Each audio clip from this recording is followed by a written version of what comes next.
Hi, 7th grade. Today we're going to start by going through your heart rate and blood pressure activity. As we go through this, please make changes as needed. It's important that you have the correct answers because when it comes time to do your assessment, this will be a great study tool. After we go through this, if you have questions on any of the things that we talk about, please let me know. I want to make sure that you're understanding this before we move on.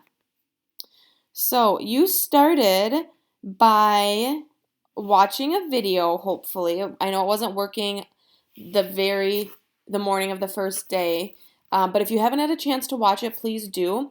It's a fun cartoon that just kind of takes you through the heart, and it just shows you kind of an introduction to what the heart looks like and the circulatory system. So write down 5 words you did not know.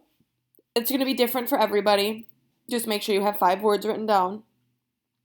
The first question, what gas does blood deliver to the rest of your body? Delivers oxygen. What gas does the blood pick up to get rid of? Carbon dioxide. How big is a human heart? It's the size of a fist. How many chambers of the heart are there? There are 4. And valves keep the blood flowing in the right direction. We will talk a lot more about this later this week as we learn about how blood flows through your body. Then you were to measure your heart rate. Hopefully you were able to find yours pretty easily.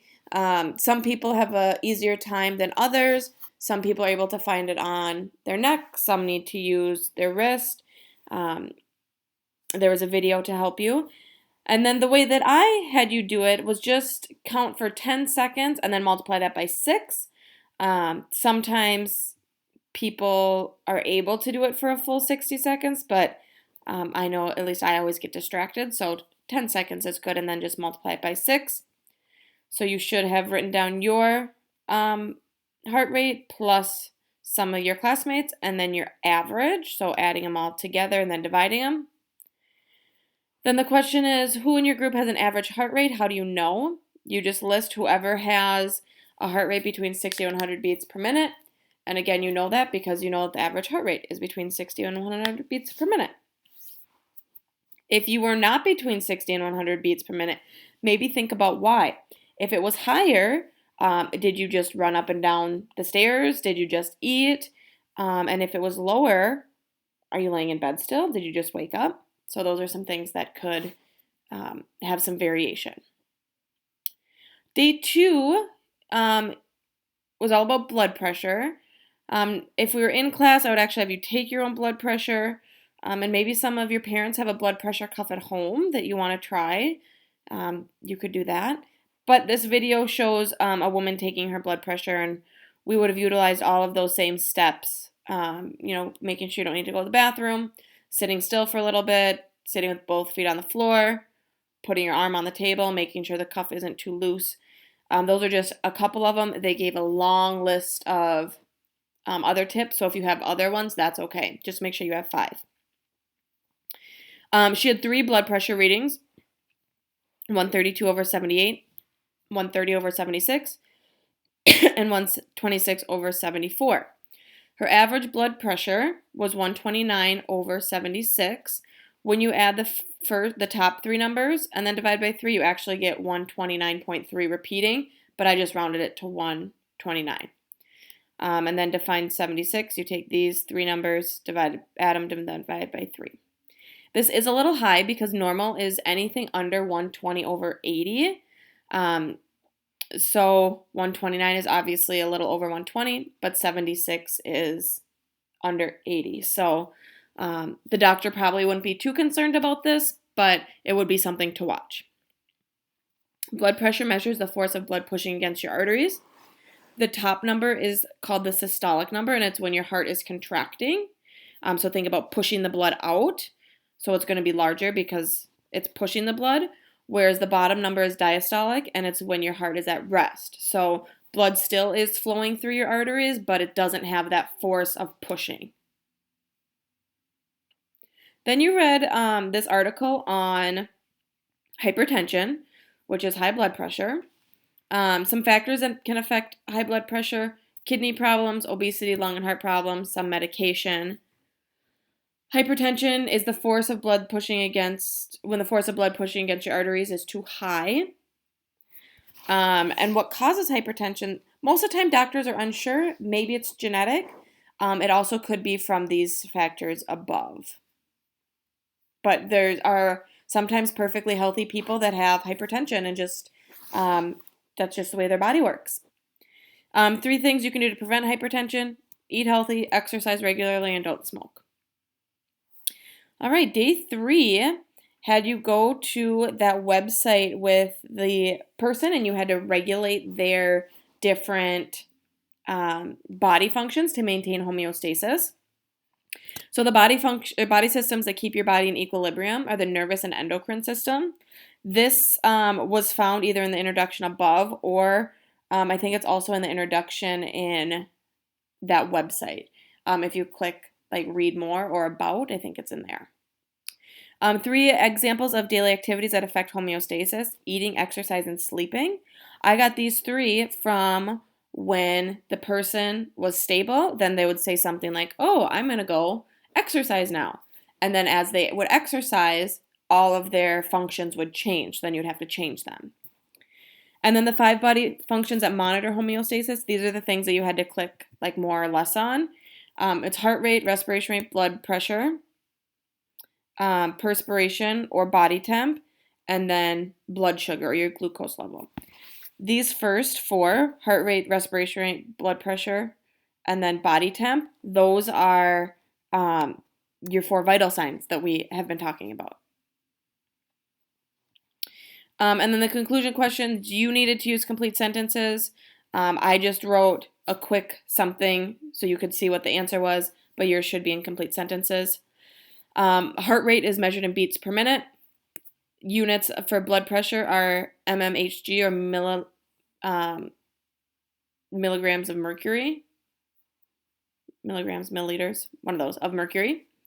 It's the same thing that measures atmospheric pressure, so meteorologists use that as well. The top number is systolic, and it's when the heart is contracting. It's important to keep your body in equilibrium or homeostasis because that's when it functions best. Your insides, it needs to be a certain temperature, a certain pH. It needs to have a certain amount of oxygen, a certain amount of carbon dioxide to make sure that all of your organs function correctly. And homeostasis makes sure that that stays the same regardless of the outside environment. So if it's cold out, your body is still warm on the inside, so your liver and your lungs and your heart can still function the way they need to. Okay? With these words, these first ones you have defined before. Vein and artery, we have not specifically defined yet, but from that first video you probably got, the vein brings blood back to the heart and carries carbon dioxide, and the artery brings blood away from the heart. So arteries away, and that carries oxygen to the rest of the body. We will spend a lot of time talking about veins and arteries in the next couple days when we learn about how blood flows through the heart. Okay, so right now you should have this entire document filled out correctly. Again, doesn't need to be word for what my answers are, but as long as it's similar and as long as you understand them. If you have questions, please let me know. The rest of class today, we are going to do a review on vital signs. I will post this as well, but for class today, I would like you to grab a piece of paper, something to write with, and you're going to follow along as I ask different questions. Like we've done before, you'll pause the video, answer the question, and then when you're done, you'll unpause the video to move on to the answer slide. Okay, and then any questions that you have, I want you to email me. So with the vital signs review, we're going to take a look at some different readings. You're going to say if it's normal or not normal, and then maybe some causes of it. Okay, so go ahead and pause this while you go grab paper and pencil if you need. You do not need to turn that in. It's just for you to work with. All right, so we're going to start with temperature. Looking at this thermometer, okay, I want you to tell me, what is the person's temperature? Is it normal? or does it show a fever? And do you have any recommendations for this person? So go ahead and pause the video, answer these 3 questions, and then unpause when you're done. So the answers, person's temperature is 102.6. This does show a fever. Anything over like 99.6, I think, is kind of the threshold. Does show a little fever. Not a huge fever, like 99, 100, but 102.6 is pretty significant. Some recommendations for the person: get lots of rest, take medicine to lower it, and don't eat anything. Remember, from the fever activity, you don't want to feed a fever because that is how the virus gets more nutrients as well. So this person actually probably is maybe a little nauseous, not hungry, so their body is already taking steps to do that. All right, another temperature. What is this person's temperature? Is it normal or does it show a fever? And then do you have any recommendations for this person? Go ahead and pause your video, answer these questions, and then move on. Person's temperature is 98.0. It is normal, and no recommendations for the person because it seems like they're pretty healthy. All right, blood pressure and heart rate. So this is what a blood pressure monitor looks like. This would be hooked up to like a tube and then the cuff that you put around your arm. And this is the reading that would come out. So what do these numbers mean? And I want you to be specific. And are these numbers normal? What could it be? So the numbers I want you to focus on are 174, 118, and 86. Okay, we don't need to know about the time. So go ahead and pause it. Again, adding as much detail as you can, and then unpause it when you're done. So these numbers, 174 is the systolic number. This shows the force of blood against arteries when the heart is contracting. 118 is a diastolic number. This shows the force of blood against arteries when the heart is at rest. 86 is the heart rate. So what does this mean? The blood pressure is 174 over 118. This is very high.